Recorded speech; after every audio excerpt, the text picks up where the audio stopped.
diberikan kesempatan untuk menghirup sebagai udara Allah Subhanahu wa taala.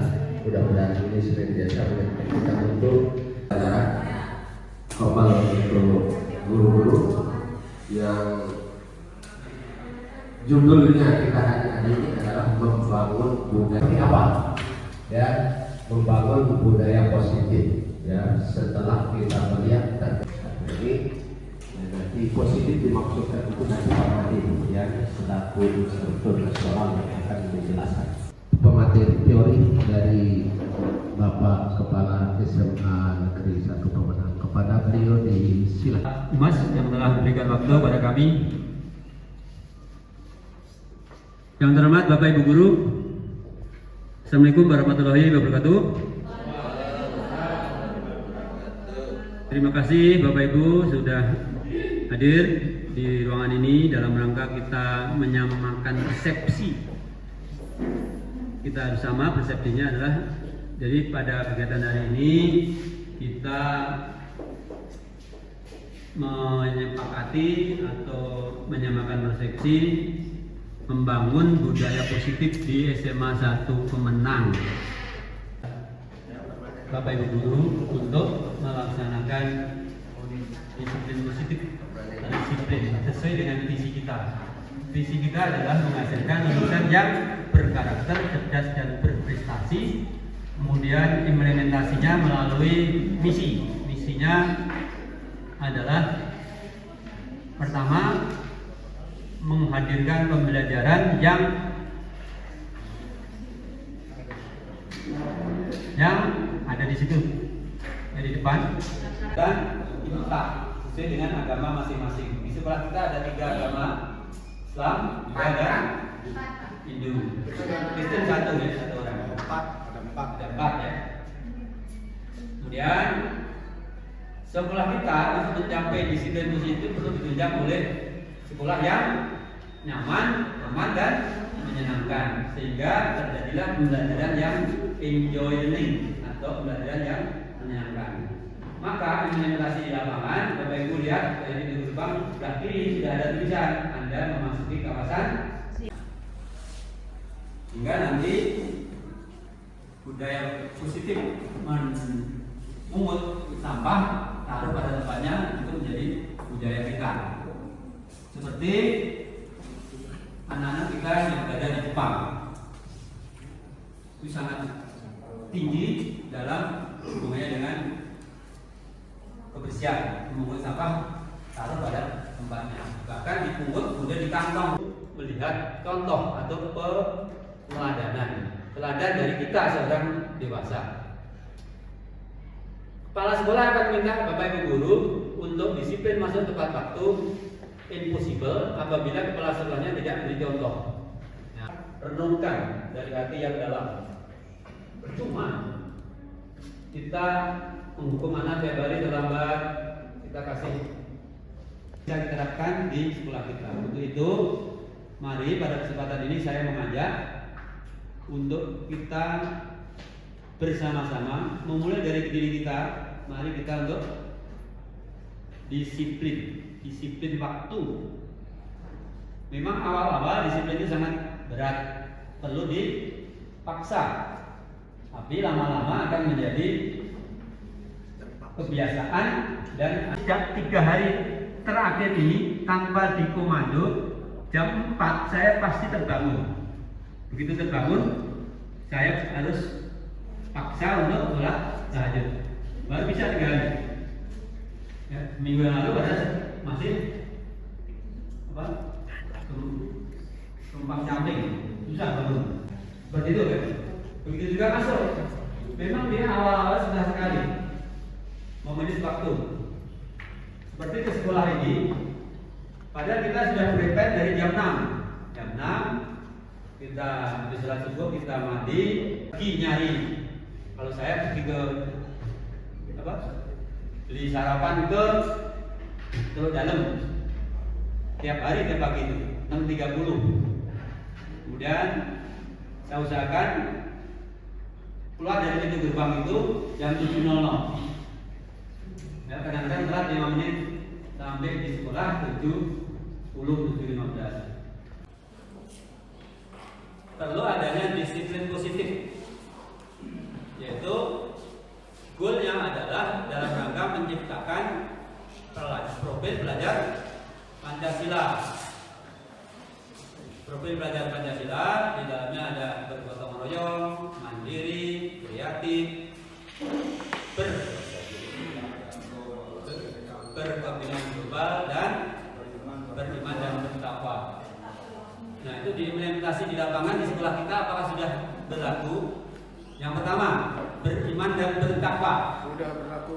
Kita sudah implementasikan di lapangan. Setiap hari Jumat diadakan kegiatan infak sesuai dengan agama masing-masing. Di sekolah kita ada 3 agama, Islam, Buddha, dan Hindu. Kristen 1 ya, 1 orang. Ada 4 ya. Kemudian sekolah kita untuk mencapai disiplin positif perlu ditunjang oleh sekolah yang nyaman, aman dan menyenangkan, sehingga terjadilah pembelajaran yang enjoy learning atau pembelajaran yang menyenangkan. Maka implementasi di lapangan, Bapak Ibu lihat dari pintu gerbang sebelah kiri sudah ada tulisan Anda memasuki kawasan zero waste. Implementasi di lapangan adalah sekolah harus mempunyai lingkungan yang bersih, sehat, rapi dan indah. Itu implementasinya. Kemudian untuk mencapai tersebut perlu adanya kerja keras.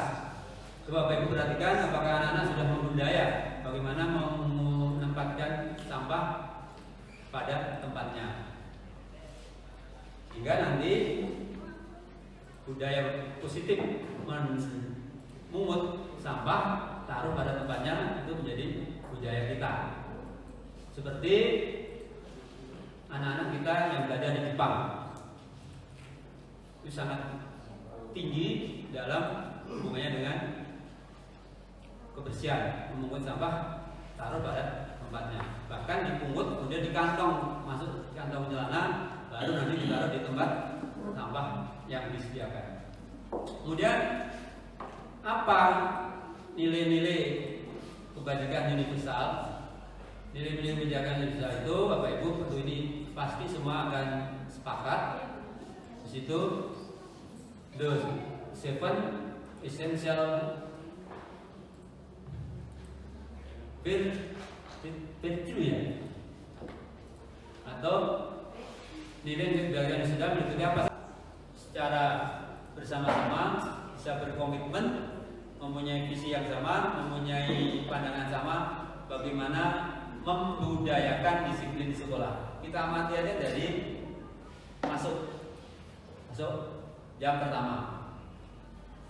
Selama seminggu ini saya perhatikan dari Senin, Selasa, hari ini Selasa, 2 hari ini aja masih banyak anak-anak kita yang terlambat.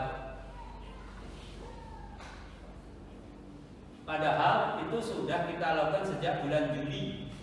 Pada 15 Juli sudah kita canangkan bagaimana kita tidak terlambat. Supaya anak tidak terlambat perlu adanya motivasi, baik intrinsik maupun intrinsik. Intrinsik berasal dari dalam, yang ekstrinsik dari luar. Biasanya yang paling menentukan adalah intrinsik dari luar, yaitu perlu melihat contoh atau peneladanan, teladan dari kita seorang dewasa. Kepala sekolah akan minta Bapak Ibu guru untuk disiplin masuk tepat waktu, impossible apabila kepala sekolahnya tidak memberi contoh.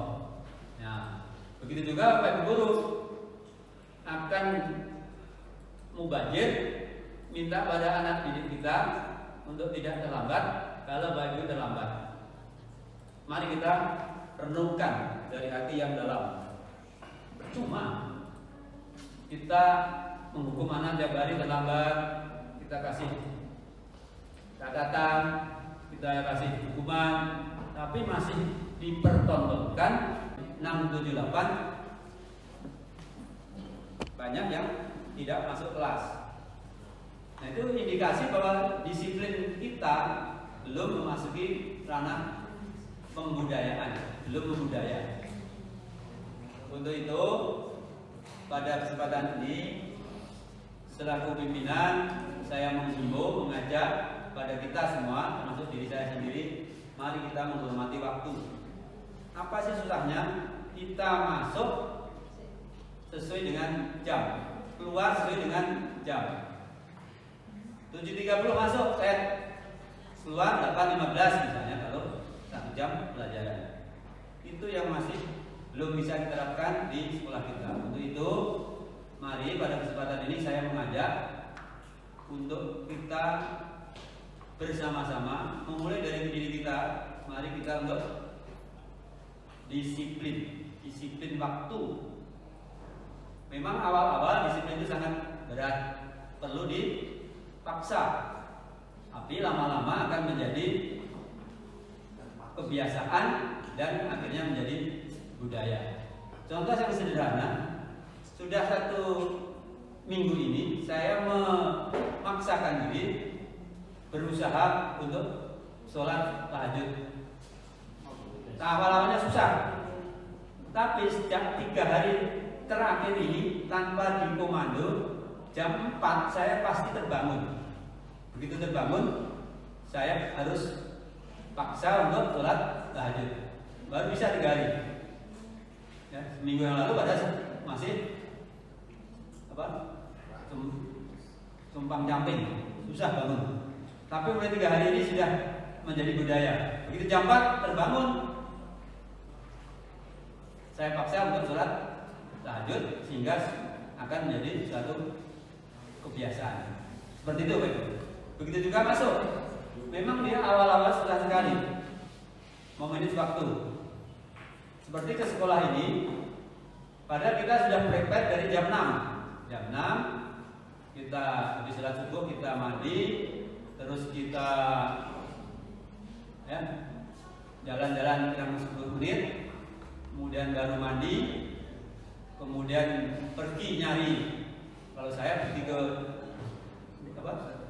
beli sarapan ke Teluk Dalem tiap hari, tiap pagi 6.30. Kemudian saya usahakan keluar dari pintu gerbang itu jam 7.00.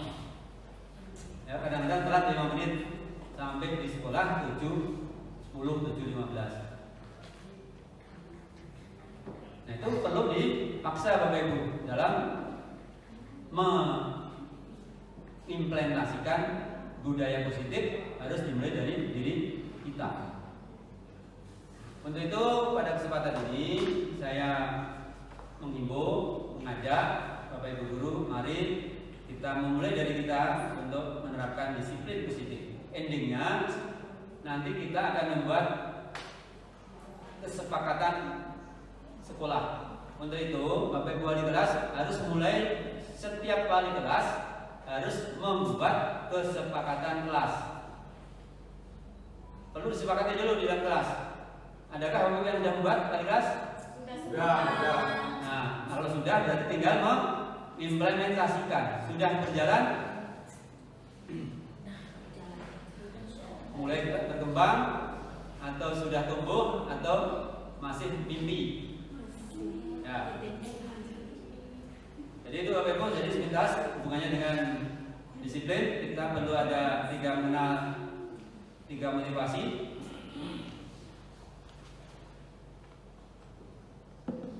Motivasi untuk menghindari ketidaknyamanan atau hubungan. Yang kedua, untuk mendapatkan bagaimana mari kita menyamakan persepsi agar kita membudayakan budaya positif di sekolah kita. Itu dimulai dari kita sendiri, dari pimpinan, dari kepala sekolah, wakil, guru, pasti nanti akan diikuti oleh peserta.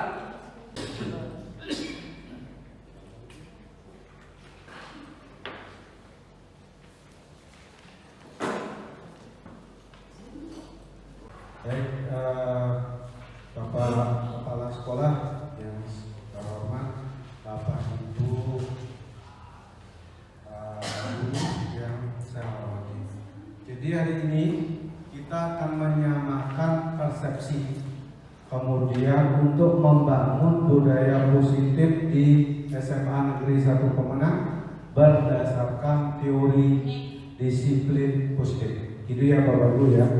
Jadi kita akan membudayakan, maksudnya adalah hal-hal yang sudah berlangsung positif kita akan menjadikan sebuah budaya, kemudian kita perkuat yang belum positif. Adapun saya lompati, tujuannya adalah begini Bapak Ibu. Jadi yang pertama meningkatkan pemahaman Bapak Ibu tentang konsep disiplin positif. Tanpa kita tahu apa itu disiplin positif, kita yakin juga apa yang kita kerjakan akan kurang maksimal. Kemudian yang kedua, membekali guru dengan keterampilan dalam menerapkan disiplin positif di kelas. Setelah kita tahu teorinya, baru kita ambil keterampilan apa yang harus kita lakukan. Yang terakhir adalah membangun kesepahaman bersama tentang pentingnya menciptakan lingkungan belajar yang positif dan kondusif. Tidak akan mungkin Bapak Kepala Sekolah, tidak akan mungkin Bapak Ainuddin, tidak akan mungkin menjadi role yang guru sebagai role model kalau kita tidak semua bersama-sama bersatu untuk membangun budaya seperti itu. Intinya itu.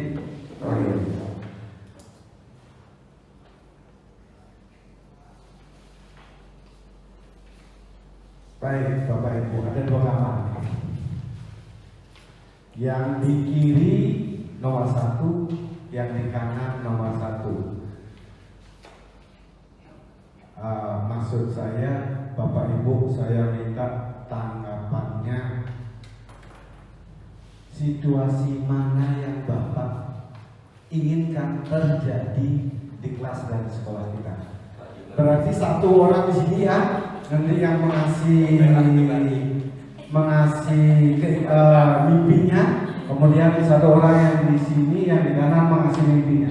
Lebih lanjutnya nanti di dalam bidang ini Bapak Ibu. Jadi ini hanya saya menjelaskan sedikit tentang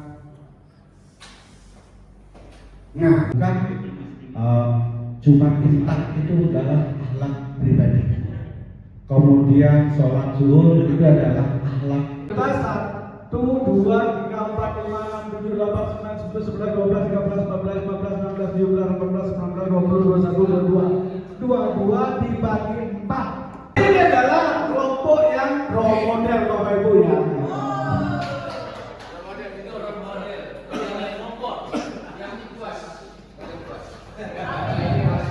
Ketuanya itu di sini Pak Kepala Sekolah berarti.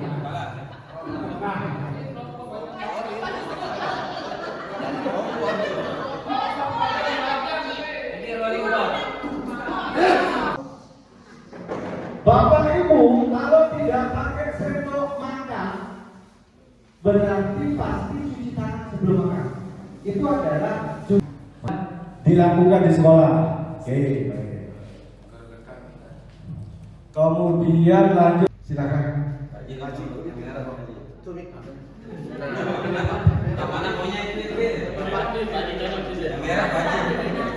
Situasi mana yang saya inginkan?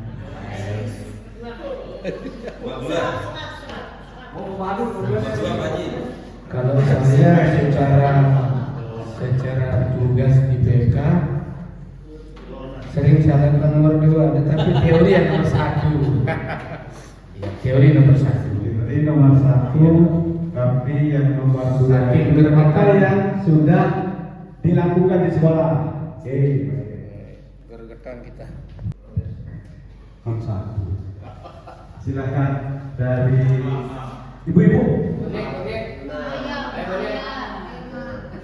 Silakan. Kalau secara pribadi atau mungkin secara umum itu pasti menginginkan situasi yang besar. Oke, terima kasih. Di lapangan sering terjadi. Terima kasih, Bude. Terima kasih, Bude. Kita kasih plus sama Pak Nominasi dan Ibu. Saya yakin Bapak Ibu yang diinginkan baik di keluarganya, baik di sekolah dimanapun, namanya kita adalah menginginkan situasi terjadi, itu yang nomor satu. Kemudian kalau yang nomor dua Bapak inginkan, Bapak Ibu sebenarnya cocoknya masuk mendaftar jadi polisi, mendaftar jadi apa lagi, tentara. Itu cocoknya ya Bapak Ibu. Berarti kalau Bapak Ibu nanti kita akan telusuri, kita bisa diskusi ya Bapak Ibu mana yang ini. Oke, kita lanjut baik. Kemudian nih pertanyaan pembandingnya, tidak usah dijawab karena kita akan jawab sama-sama. Ya. Apakah yang dimaksud dengan disiplin dan nilai-nilai kebajikan universal? Bapak Kepala Sekolah sudah menyampaikan tadi. Yang kedua, apa perbedaan antara hukuman, konsekuensi, dan restitusi? Kemudian yang ketiga, bagaimanakah merumuskan keyakinan kelas? Bapak Ibu kan sudah membuat kesepakatan kelas. Sudahkah sampai pada keyakinan kelas? Belum ya Bapak Ibu, kita akan rancang sama-sama. Kemudian yang keempat, apa yang Anda pahami terkait kebutuhan dasar manusia? Ini terkait dengan anak ini kok terlambat saja. Ya. Kemudian 5, sebutkan 5 posisi kontrol kita sebagai guru saat kita menangani sebuah pelanggaran. Di manakah kita berperan? Apakah menjadi penghukum dan selanjutnya sampai menjadi seorang manajer? Kemudian yang terakhir, yang keenam adalah jelaskan langkah-langkah penerapan segitiga restitusi. Jadi kita akan cari jawabannya. Bagaimana sih kita merestitusi? Merestitusi itu adalah salah satu saja Bapak Ibu, sebuah cara kita menegakkan atau membudayakan disiplin positif. Saya hanya merangkum dari apa yang disampaikan oleh Pak Kepala Sekolah. Disiplin, semoga kita sama nanti pemahaman kita. Itu asal katanya dari bahasa Yunani yaitu disiplina. Bahasa Yunaninya begitu. Ya, disiplina itu asal kata disiplin.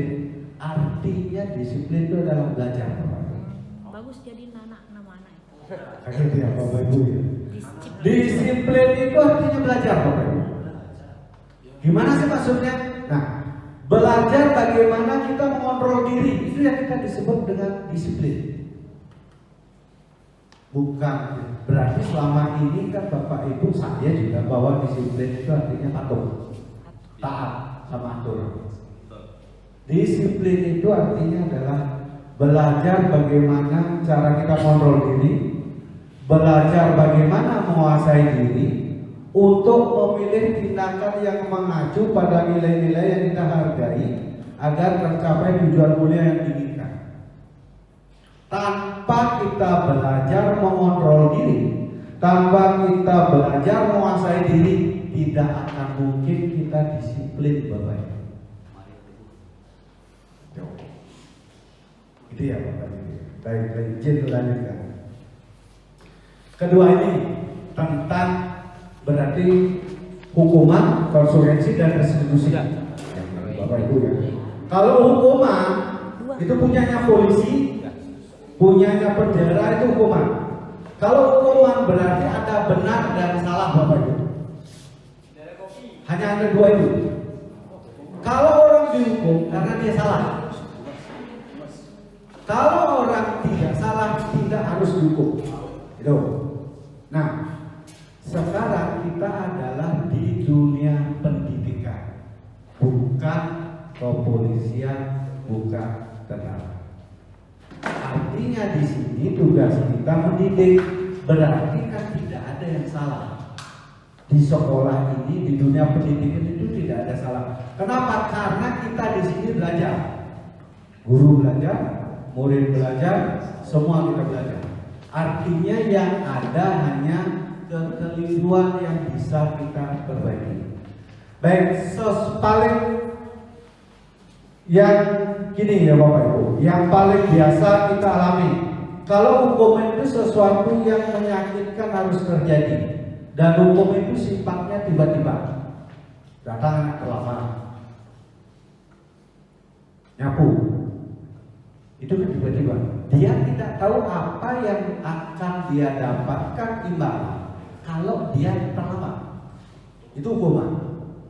Kalau konsumsi, sesuatu harus terjadi, tetapi dia tahu apa akibat kalau dia terlambat. Jadi kita udah, misalkan Bapak Ibu sudah punya kesepakatan di kelas, terlambat 5 menit harus menyapu. Kalau dia terlambat masuk 5 menit ke kelas, dia udah tahu yang dia dapat itu pasti nyapu. Jadi tidak ada perasaan bagi dia yang kaget menerima sesuatu yang terjadi padanya. Akibatnya sudah ada. Kemudian kalau restitusi pilihan, jadi anak itu diberikan memilih.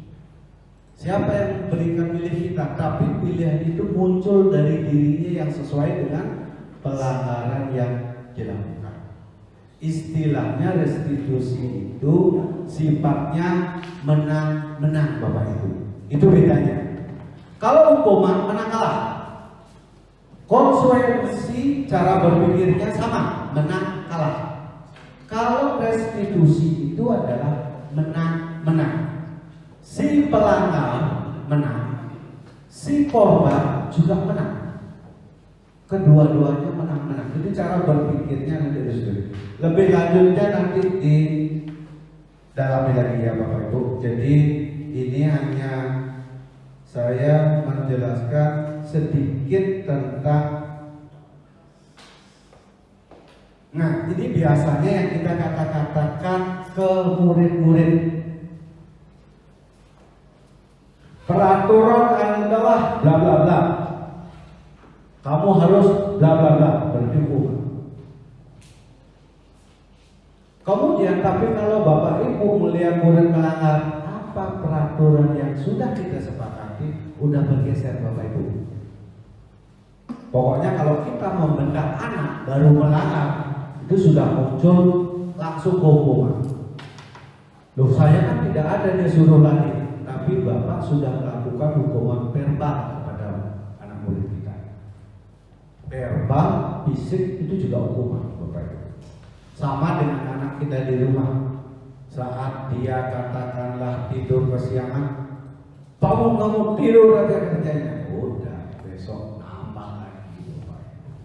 Karena hatinya sudah sakit hati begitu kira-kira. Kemudian kalau kita, apa peraturannya? Mampukah kamu melakukan? Terima kasih.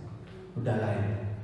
Ada apa? Hati ke hati antara si pelanggar dengan kita.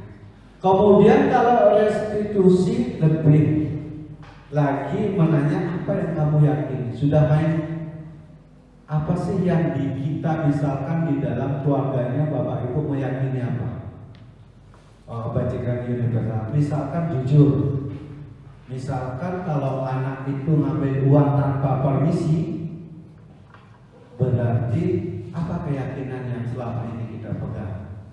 Nah, dia akan bilang jujur. Berarti yang kamu lakukan apakah sudah benar? Sampai dia mengakui salah. Besok apa yang akan kamu lakukan? Nah, seperti itulah proses restitusi kurang. Nah, kita masuk ke sini Bapak Ibu. Nilai-nilai kebajikan universal. Banyak Bapak Ibu dan Bapak Ibu sudah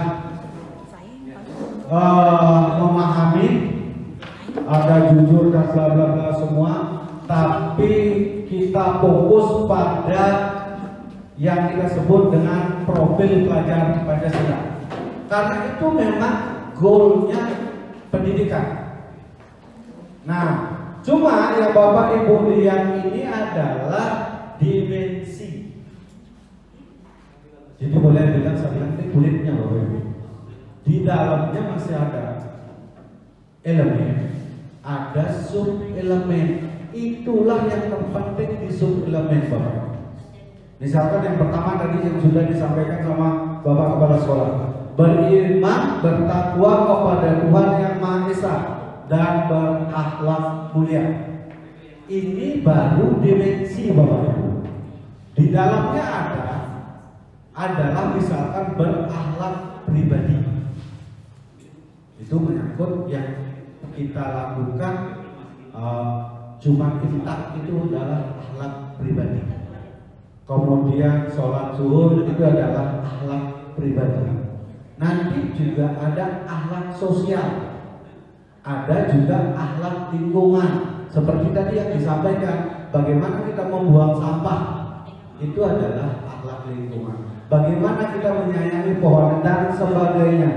Artinya kemudian termasuk kita di dalam membuat perencanaan pembelajaran maupun membuat modul ajar, yang muncul itu pasti yang saya lihat ini,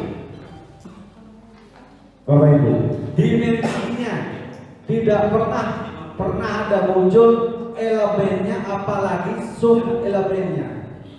Itulah yang membuat kita tidak pernah bisa mencapai goalnya dari profil pelajaran Pancasila. Misalkan bernalar kritis, dalam paling sehari-hari paling sering kita temui adalah kita dikasih WA nih, nggak kita baca dulu teruskan. Itu berarti di sana adalah bagaimana anak-anak itu bila misalkan menerima informasi, dikritisi dulu, dilihat dulu, patutkah informasi ini disebarkan ke tempat lain? Bolehkah disebarkan ke tempat lain? Seperti misalkan kayak kita kan pernah punya kampus video ya Bapak Ibu ya, videonya anak-anak itu nyebar begitu saja. Nah itu adalah salah satu bahwa anak belum bisa menerapkan bernalar kritis. Nah, bagaimana usaha mewujudkan ini yang Bapak Ibu? Bapak Ibu, yang paling dasar bisa diwujudkan ini Pak Air yang sudah mewujudkan. Pak Air menjadi role model. Berarti kalau misalkan berharap pribadi, misalkan sholat zuhur, udah jamnya segitu, gurunya kesana dulu. Itu yang kita sebut dengan role model. Yang saya lihat sudah role modelnya ada dua, Pak Kepala Sekolah dan Pak Ainuddin. Di sini yang bisa kita jadikan role model. Nah sekarang ya Pak Ainuddin, kalau Pak Hair menjadi role model juga, tapi bukan cuma dia harus ditambah roller model. Oke, yang maksud saya yang dalam hal menerapkan yang namanya nilai-nilai. Kalau saya kan masih dibobotin, Bapak Ibu kan masih di pertama yang penyebabnya bahwa kita lari ke kelas itu kan karena tidak ingin Pak Kepala marah gitu ya, ngomel-ngomel. Tapi kalau Pak Ibu kan tak pernah seperti itu. Ya kan? Artinya itu kita sudah punya role. Kita adalah role model. Itu intinya adalah paling tidak mari kita sama-sama berusaha menuju ke arah role model. Walaupun kita masih menjadi boleh dibilang ekor dan ekornya dari Pak Kepala Sekolah dan Pak Ainuddin. Jadi paling tidak kita nggak jauh ditinggal sama beliau-beliau. Baik, izin melanjutkan dulu. 1, kelompok 2, kelompok 3 dan kelompok 4. Saya minta bantuannya Bapak Haji Yusro, kemudian Ibu Wahyu, Bapak M. Aroya dan Bapak Abdul Hafiz untuk membagi menjadi 4 kelompok. Nanti di kelompok-kelompok itu masing-masing yang 4 ini menjadi fasilitatornya, membantu rekan-rekannya di dalam berdiskusi dan bekerja dalam awal. Kita yang kedua silakan. 1, 2, 3, 4, 5, 6, 7, 8, 9, 10, 11, 12, 13, 14, 15, 16, 17, 18, 19, 20, 21, 22 dibagi 4. Oke, silakan Bapak Ibu. Jangan ngumpul kalau kepala sekolah kan bilang ini jangan ngumpul satu menjadi nenek gitu. Ibu-ibu. Ayo kita bercampur Bapak Ibu berbaur ya. Jadi karena kalau bisa lintas mapel ya Bapak Ibu ya, biar ada saling mengisi di mapel nanti. Ya, kalau bisa. Maksudnya kan apa kelebihan di mapel satu sama lain kita bisa saling diskusi. Mari Bapak Ibu. Jadi Pak kelompok dulu. Berarti yang di sini siapa namanya? Pak Yusra. Yang di sana Pak Ryan. Di sini belum. Budik. Budik di sini. Bu Sri di sini kurang hasil nih. 1, 2, 3. Saya minta yang tim bimbingan konseling itu satu kelompok Bapak Ibu. Minta tolong. Jadi diatur sama ini. Kemudian sama ya. Di habis. Ya betul. Karena nanti mendukung pembelajarannya. Berarti baju nanti di papis. Oke. Oh ya, kawan tahu Mas habis. Pas. Berarti ini adalah kelompok yang role model Bapak Ibu ya.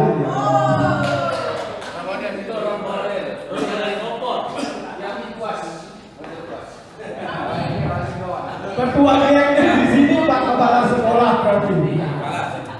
Nah.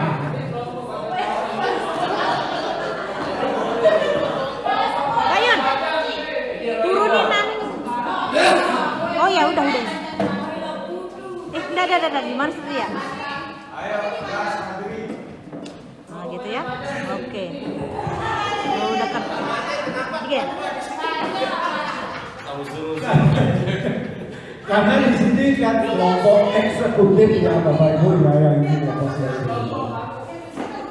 Baik Bapak Ibu, sebelum mengerjakan tugas, siapa yang minta bantuan tim untuk membagikan ini ya? Pak Kepala minta bantuan. Alat-alatnya kertas, sama semuanya kertas, sepindol Bapak Ibu.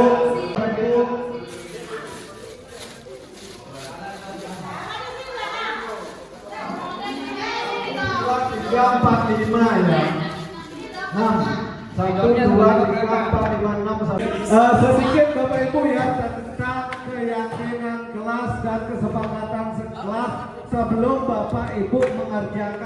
Baik, sedikit Bapak Ibu ya tentang keyakinan kelas dan kesepakatan sekelas sebelum Bapak Ibu mengerjakan tugasnya. Saya ambil contoh Bapak Ibu dalam kehidupan sehari-hari. Kita kalau berkendara pakai sepeda motor pasti pakai helm, ya. Kita pasti pakai helm. Nah, kemudian kita mau pakai helm itu adalah kita sebut sebagai kesepakatan Bapak Ibu. Itu. Kemudian seperti ini. Kalau kita naik sepeda motor, kemudian kita kan pakai helm ya Bapak Ibu ya. Ya. Nah, terus kita pakai helm, itu namanya pakai helm itu apa? Itu yang kita sebut dengan kesepakatan. Loh, kenapa sih kita sepakat pakai helm? Pertama, kalau ketemu polisi kita tidak ditilang karena ada hukumnya. Kemudian kedua, kalau kita jatuh tidak menjauhkan selakai kepala. Kemudian kedua, Bapak Ibu kalau tidak pakai sendok makan berarti pasti cuci tangan sebelum makan. Itu adalah cuci tangan sebelum makan adalah kesepakatan. Oke? Nah kemudian kedua, Bapak Ibu kemana-mana pergi keluar dari rumah pasti pakai baju, pakai celana. Ya, itu adalah kesepakatan.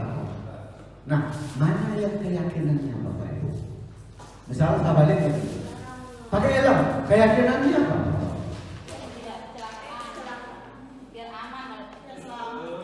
Bu Maya bilang kelompok di sana biar aman, kelompok keselamatan kelompok di sini.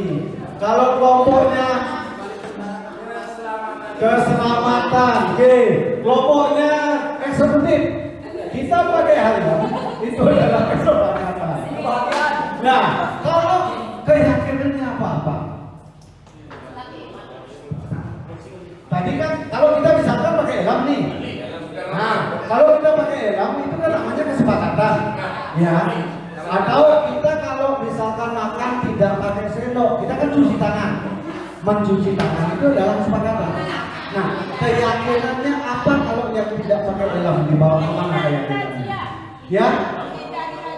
Menghindari rahasia. Yang di sini. Baik Bapak Ibu, izin mana mic-nya? Mic-nya.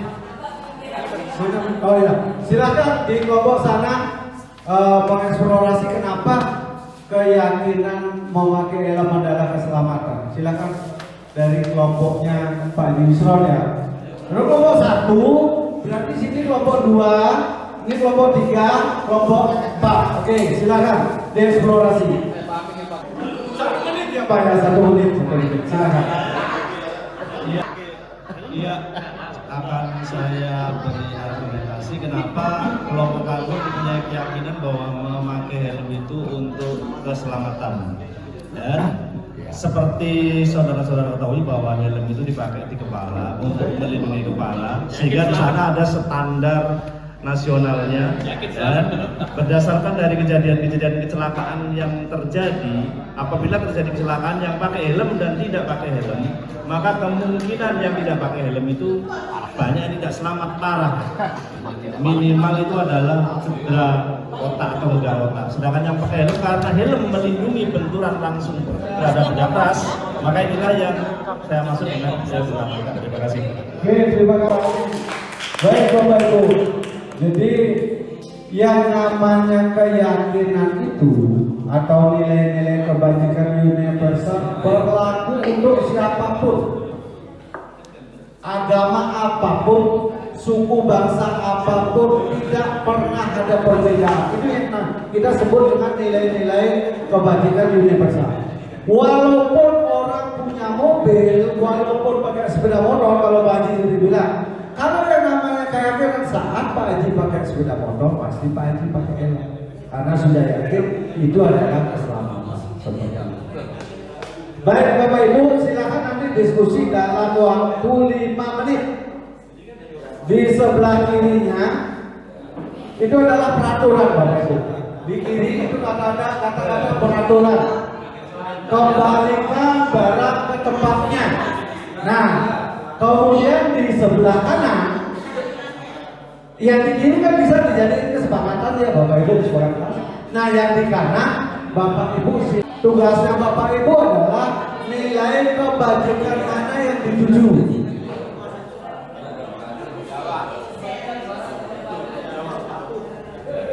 Kemudian kedua, dilarang mengganggu orang lain.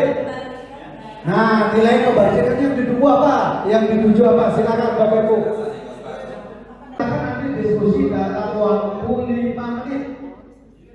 Dia adalah kembalikan barang ke tempatnya.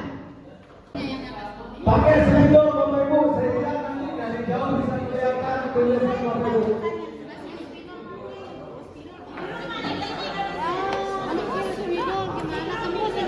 Tembus dapat. 15 menit sebelum pembelajaran dimulai. Nilai kebajikan yang dituju apa?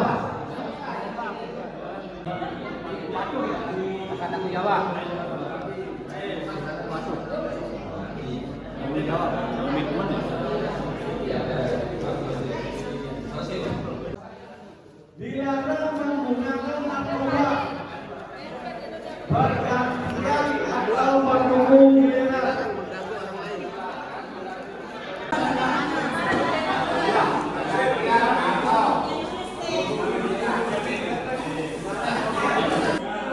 Nanti kita akan tempel ya Bapak Ibu ya. Pakai spidol Bapak Ibu sehingga nanti dari jauh bisa kelihatan tulisan Bapak Ibu. Hadir di sekolah 15 menit sebelum pembelajaran dimulai. Nilai kebajikan yang dituju apa?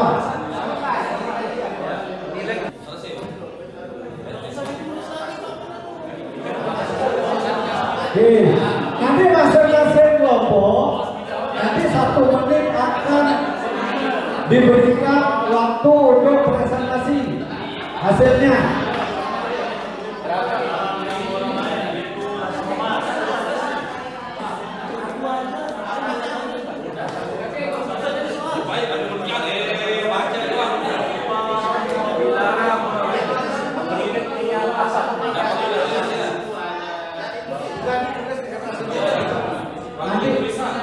Nanti ada besaran sedikit yang nanti ditanya ke kelompok lain. Ya pakai spidol. Kelompok 1 sudah selesai. Kelompok 2 sedang berproses. Kelompok 3 berproses. Kelompok 4 dilarang menggunakan narkoba, bergantian atau menunggu giliran.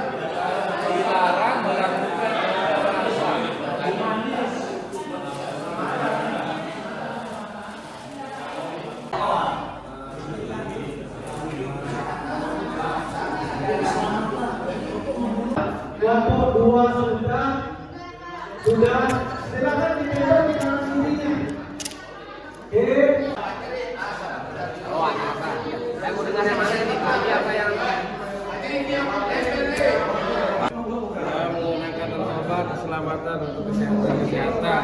Kelompok 2 yang ibu-ibu, kelompok 3 yang paling belakang kelompok 4. Baik, silakan berarti 1 menit untuk menyampaikan hasil diskusinya dari kelompok 2. Silakan.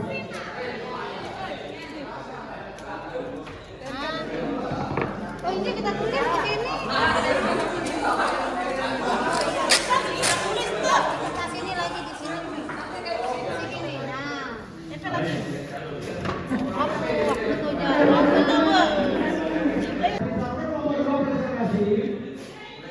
Bapak Ibu cermati presentasinya dan sesuaikan dengan hasil kelompoknya.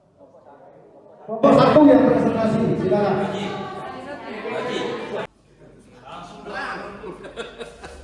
Kurang. apa tadi? Baca. Tadi ada beberapa peraturan yang kita lihat di papan itu. Yang pertama, kembalikan barang ke pemiliknya, Ke tempatnya. ke tempatnya. Jadi apa nilai yang ingin kita capai itu ya tentu mengajarkan untuk tanggung jawab. Yang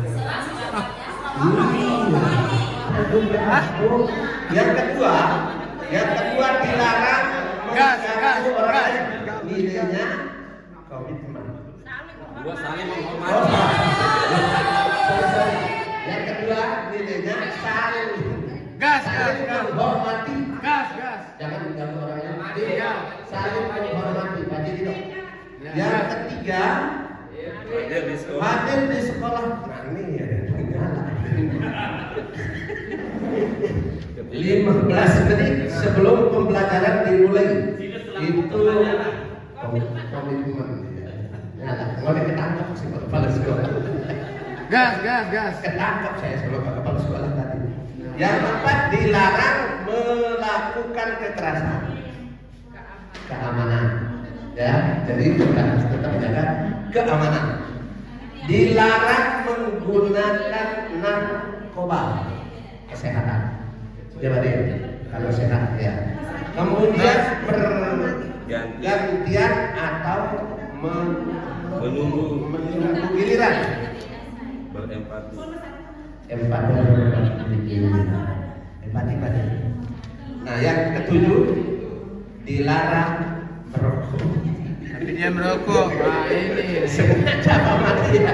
Ini merokok. Dilarang merokok.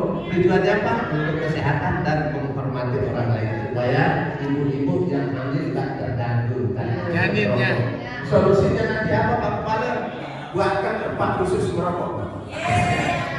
Kita jempol untuk nomor 2.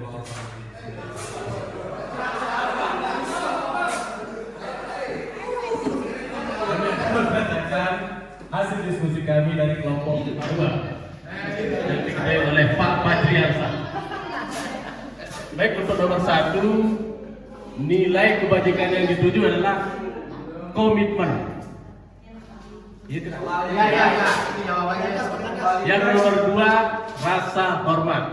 Dilarang mengganggu orang lain rasa hormat. Ya, dilarang, baca dulu ya. Dilarang mengganggu orang lain, rasa hormat. Yang ketiga, hadir di sekolah 15 menit sebelum pelajaran dimulai. Nah, ini saya ini. Komitmen. Yang keempat, dilarang melakukan kekerasan. Humanis dan kasih sayang. Dan cinta karena Allah. Yang ke berapa? Dilarang menggunakan narkoba. Kesehatan. Dan merokok juga saya tidak merokok. Yang keenam, bergantian atau menunggu giliran. At-tartibu, tertib. Yang ketujuh, dilarang merokok. Nah, ini saya sehat. Makanya saya sehat jasmani dan rohani. Sekian, terima kasih. Wassalamualaikum warahmatullahi wabarakatuh. Kita kasih plus untuk nomor 2 dari mahasiswa. Oke, ada perbedaan ya antara kelompok 2 sama kelompok 1. Silahkan dari nanti atau nanti kita diskusi sebentar kenapa kok sampai nilai saja kita masih beda. Oke. Silakan lanjut di kelompok 3. Nanti cermati nilai yang berbeda.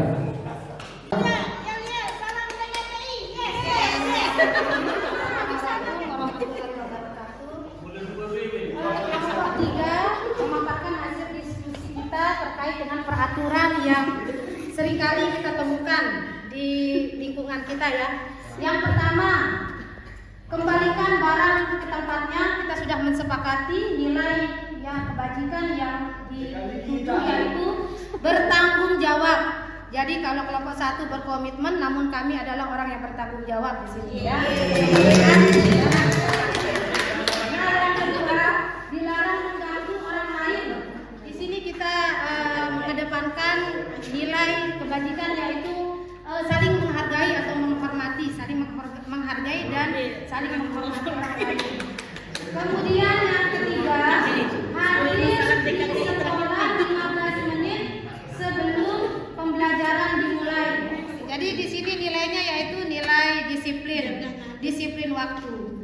Kemudian yang keempat, dilarang melakukan kekerasan, tindakan kekerasan di sini karena kita ibu-ibu jadi penuh kasih sayang.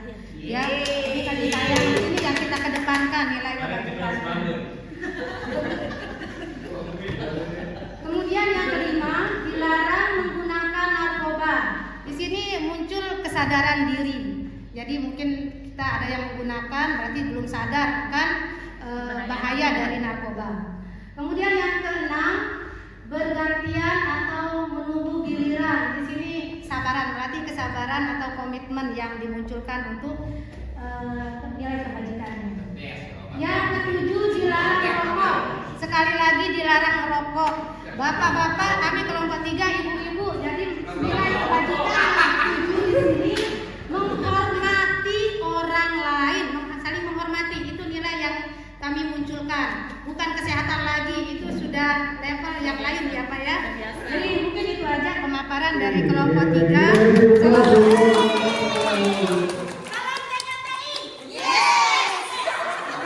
Jadi mungkin itu aja pemaparan dari kelompok 3.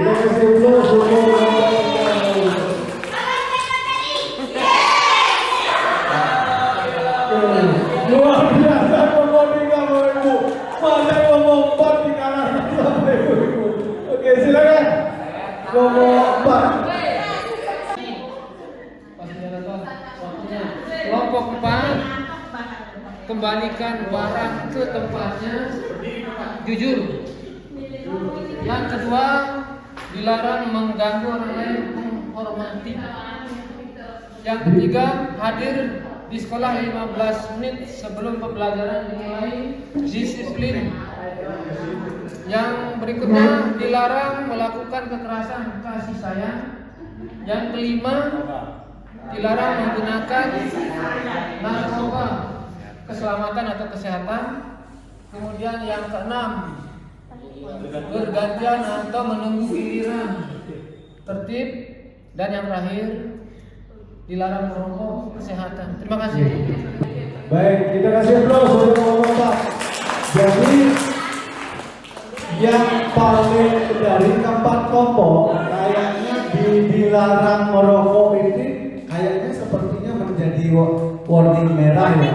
Jadi kelihatan hampir sama menghormati ya Bapak Ibu, kesehatan dan menghormati.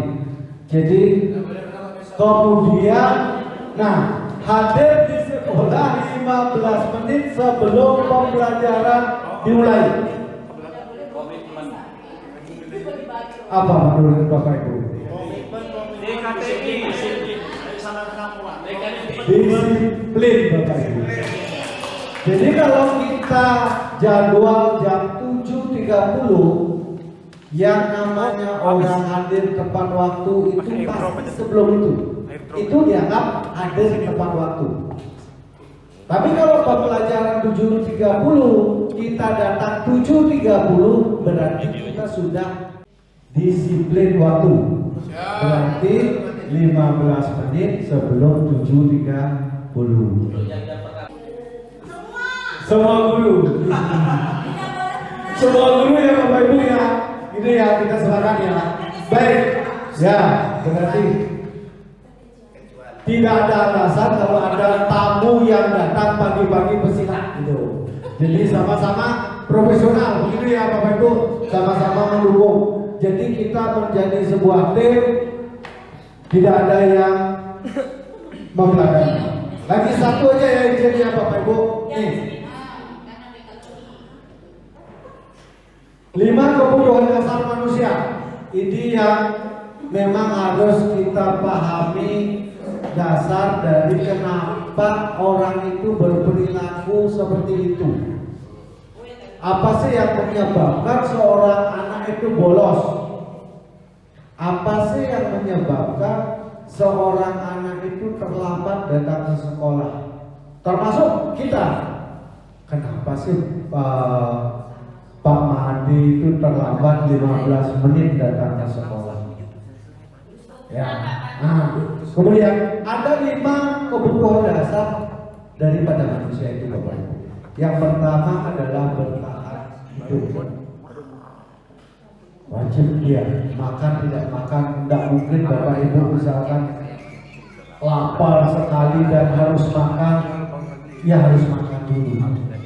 Itu yang kita sebut dengan bertahan hidup.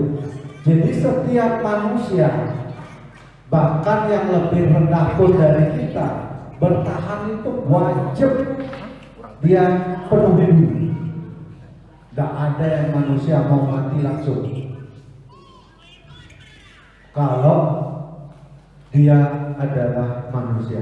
Jadi pertama itu adalah bertahan hidup. Yang kedua adalah kasih sayang dan rasa diterima. Oke, ya Bapak Ibu. Artinya ini adalah berhubungan sosial antara satu orang dengan orang lainnya atau satu orang dengan kelompok lainnya. Kalau satu orang itu selalu dikucilkan, nah maka akan pasti terjadi pelanggaran pada orang tersebut. Karena terus kita kucilkan. Banyak dan di SMA Negeri 1 Pemna, anak murid kita banyak yang berada di daerah sini Bapak Ibu. Kebutuhan kasih sayangnya murid-murid kita itu banyak yang belum terpenuhi.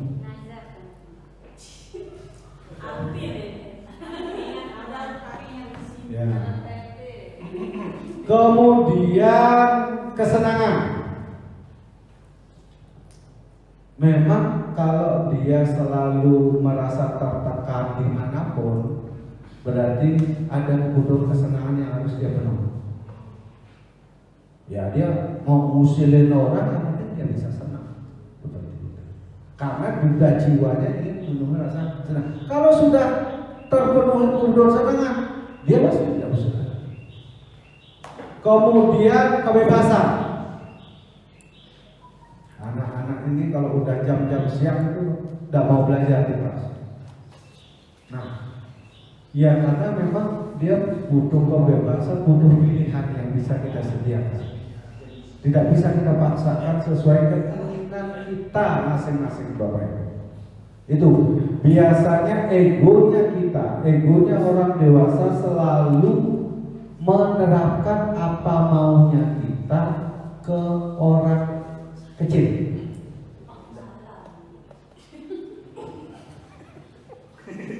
Nah, bukan itu yang sama Bapak Ibu.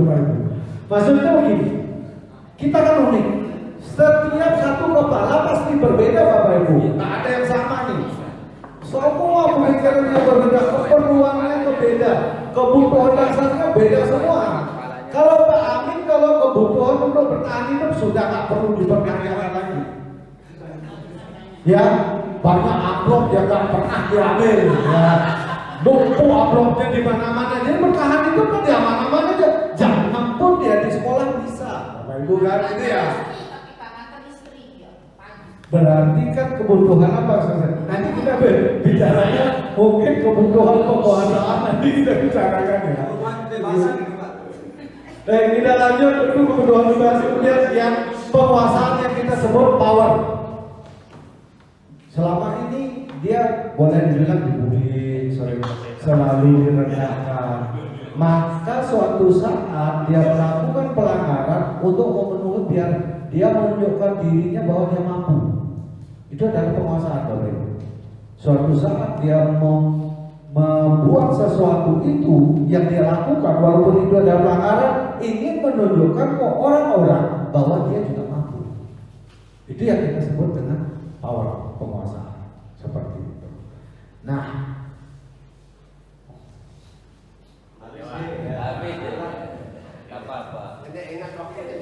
tugas Bapak Ibu lagi sekali. Ini ada kasus ya Bapak Ibu. Ini ada kasus Pak Haji Ridwan paling kenceng ya. Ini kalau Pak Haji Ridwan ini kebutuhan yang belum terpenuhi adalah kesenangan. Pokoknya dia usir jalan komponen, yang penting kita bersenang gitu ya, itu ya Bapak Ibu ya. Sepertinya gitu ya Pak Haji. Berarti di rumah kayaknya nggak pernah bersenang-senang ya Pak Haji. Lain sih bersenang-senang. Contoh Pak Haji Ridwan ini. Makanya kita selalu dijailin kalau ada di depan kepala, ayo dong ngobrol-ngobrolin nanti ribut. Akhirnya kan Pak Haji itu kan senang dah. Ambil pergi itu ketawa sudah Nah, ini Bapak Ibu silakan dalam satu kelompok lagi sekali untuk mengisi. Nah, kita akan mengidentifikasi kebutuhan mana yang Bapak Ibu belum terpenuhi. Tapi sebelum itu ini, nanti satu kelompok 1 menit ya Bapak Ibu. Ini 1 menit. Ibu Amar, guru wali kelas 2A di SD Pelita Hati, sedang bingung menghadapi ulah salah satu murid di kelasnya Doni. Berapa anak di kelas 2A telah datang padanya dan mengeluhkan Doni sering meminta bekal makan siang mereka dengan paksa. Jadi gitu. Jadi si Doni ini meminta makan siang temannya itu dengan paksa, dengan cara paksa. Itu ya Pak Ibu. Jika Anda menghadapi situasi seperti Ibu Amar, apa yang Anda akan lakukan? Menurut Anda, kira-kira apa alasan Doni melakukan hal itu? Bertahan hidup, Pak. Bertahan hidup, lapar, penguasaan. Silakan 1 menit. Nanti kita akan kembali presentasi 1 menit. Silakan dijawab. Kalau Bapak Ibu, menurut Bapak Ibu, si Doni itu kebutuhan apa yang belum terpenuhi? Silakan langsung dijelaskan. Sama dengan Pak Ridwan. butuh perhatian, Pak. Dia suka maksain temennya, bukan hanya ingin diminta makanan, tapi pengen temennya itu apa istilahnya menerima dia gitu. Mungkin gitu aja menurut kami. Terima kasih.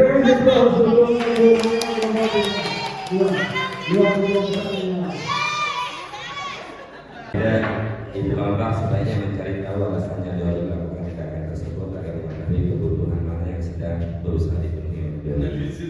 Jadi jawaban saya itu kebutuhan untuk bertahan hidup. Kebutuhan untuk bertahan hidup. Ini macam-macam. Dalam kasus Bali di atas, apabila jawaban Bali ketika ditanya oleh Ibu Abang adalah karena dia lapar dan orang tua yang tidak membawa kepada makanan, maka kebutuhan dasar yang sedang berusaha dipenuhi itu kebutuhan untuk bertahan hidup. Itu sudah. Terima kasih. Bapak tolong diperhatikan. Jangan justifikasi jawabannya ngarang-ngarang begini-begini. Jangan. Mungkin hari itu dia memang kebutuhannya seperti itu. Jadi sehingga kita itu bisa melanjutkan ke proses-proses berikutnya. Kita kenali di sini dulu. Misalkan anak itu ini kemarin kejadiannya kalau nggak salah ada si Alvin melempar batu pada Pak Irwanto yang sedang ngajar, batu kecil. Kan rame-rame nih, maaf nih Bapak Ibu ya, kita rame-rame selalu justifikasi anak dia. Bukan, nanti kita lanjut mungkin minggu depan kita akan lanjut untuk melanjutkan ini biar kita sama-sama nih punya persepsi bagaimana kita menyelesaikan permasalahan-permasalahan kita di sini. Seperti itu maksud saya. Gitu. Tadi jadi yang pertama bahwa ingat bahwa disiplin itu adalah belajar. Jadi jangan masih mengkonotasikan bahwa disiplin itu adalah patuh. Jadi disiplin itu belajar. Artinya untuk membentuk seorang disiplin kita belajar sampai dengan tujuan kita tercapai. Berarti kita disiplin. Tanpa kita pernah belajar, berarti kita tidak akan pernah mau untuk berdisiplin. Kemudian yang kedua, kita sudah sepakat untuk selalu berusaha disiplin waktu. Jadi ya Bapak Ibu, 15 menit sebelum 7.30. Artinya memang tulisan itu mulai besok sudah berlaku Bapak Ibu. Tulisan yang 7.15 itu sudah berlaku mulai besok karena kita hari ini sudah sepakat. Yang berikutnya adalah Bapak Ibu, yang ketiga itu adalah kenali kebutuhan murid kita. Sehingga kalau kita sudah mampu memenuhinya, maka kita akan mudah mengarahkan apa solusi yang akan kita munculkan di murid itu. Untuk hari ini terima kasih, silakan Pak Kepala untuk closing statement. Kita perlu membuat kesepakatan sekolah. Nanti masih kita berlanjut diskusi lewat media grup. Apa-apa yang perlu kita sepakati bersama sehingga menjadi budaya sekolah. Namanya budaya berarti semua harus sepakat. Contoh yang sederhana tadi budaya disiplin. Padahal saya masuk sini sudah mencanangkan disiplin yang terkenal dengan BKTI. Sekolah lain tidak ada. Merek yang menang itu BKTI, K3, 7S. Nah itu untuk meningkatkan disiplin. Disiplin waktu. Saya menggunakan pendekatan manajemen pesawat terbang. Kalau nggak bisa yang ini semua bersama, terutama yang masuk jam pertama. Jangan sampai jam pertama itu telat, sehingga jam pertama itu kalau bisa seperti yang sepakat tadi 7.15 sudah di sekolah. Seperti boarding pass itu Bapak Ibu ya. Kalau kita naik pesawat kan mesti nggak mungkin kan pesawat berangkat duluan, apa ditinggal kan? Seperti itu. Sepakat Bapak Ibu ya. Kemudian yang berikutnya sekali lagi perlu adanya kesepakatan bersama. Mungkin itu saja dari saya sebagai pimpinan sekolah untuk tracing. Kemudian terakhir sebelum kita tutup, jadi yang dibutuhkan anak-anak, itu Bapak Ibu dalam pembelajaran itu kan kita berpihak pada murid, slogannya kan, Merdeka Belajar berpihak pada murid. Murid itu tidak membutuhkan guru yang senior, guru yang pangkatnya 4C, guru yang sertifikasi, guru yang cantik jelita, guru yang ganteng enggak. Yang dibutuhkan itu satu, apa? Guru yang dibutuhkan adalah yang dirindukan murid. Guru itu yang dirindukan murid. Jadi murid itu akan merindukan gurunya untuk hadir di sekolah. Kalau gurunya tidak masuk, siswanya akan gelisah. Gelisah. Seperti Bapak Ibu guru waktu zaman SMA sehari tidak ketemu pacarnya, sehingga muncullah lagunya bisa gitu kan? Apa lagunya? Kapan? Lagi yang dirindukan oleh siswa itu adalah guru yang menyenangkan, guru yang dirindukan untuk menghadirkan pembelajaran yang enjoy learning. Ya, enjoy learning ya. Mungkin itu saja. Terima kasih atas perhatiannya. Sebelum kita tutup, kita perlu menjelaskan bersama. Coba lihat di WA Group, Bapak Ibu. Besok pagi mohon hadir semua. Ada tim menjahit dari Gerung yang akan menuju ke sini untuk mengukur baju. Bapak Ibu, ukurannya sampai pas. Dari Gerung jauh-jauh, dari SMK 5 Gerung. Seperti yang saya lihat di SMA 8 Jakarta kemarin waktu saya banding. Itu kayak kita waktu menandatangani apa yang PPDB itu? Ya, PPDB. Nanti dipajang di samping ruang guru atau di lobi. Jadi sepakat. Kalau saya menggunakan manajemen kayak pilot, berarti kan kami selaku pilot, pakai sebagai co-pilot, Bapak Ibu sebagai pramugari, teknisi harus hadir minimal. Saya ceknya itu, Bapak Ibu naik pesawat. Kalau pesawat kan 1 jam. Nah sekarang kita kembalikan ke Pak Tuan Guru dulu, kan Tuan Guru bisa pasti yang lain bisa.